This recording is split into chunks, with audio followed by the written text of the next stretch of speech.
Matka ham yo'q, qin ham yo'q. Bu qizni 20 yosh qiz, chekka qishloqdan yangi turmush qurgan qiz murojaat qildilar. Onalar bilan kelishdi ular. Onalar bilan kelib, aytishdi, что jinsiy aloqa hali bo'lmadi. To'yimizga 3 kun bo'ldi.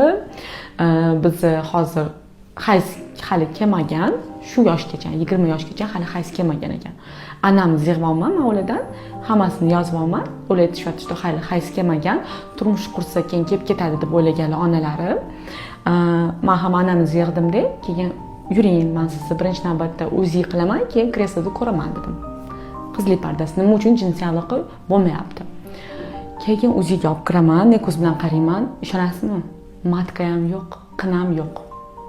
Bu qizni 20 yosh qiz, matkasi ham yo'q, qini ham yo'q. Men onalarga aytibman, hayz vaqtida kelmaganda nimaga murojaat qilmadinglar? Bizda unaqa chekka qishloqda UZIlar ham yo'q. Bizda aytishadi, что turmush qursa hayz keladi deb o'ylashar ekan ular. Shuning uchun shifokorga murojaat qilmaganlar. Bu juda ham tragediya bo'ldi oila uchun, turmush qurgan yangi kelinchak uchun. Men bu bemorga keyin tushuntirdim, plastika qilib qinni yaratishimiz mumkin. Ammo bachadonni biz yarata olmaymiz yoki buni operatsiya qila olmaymiz.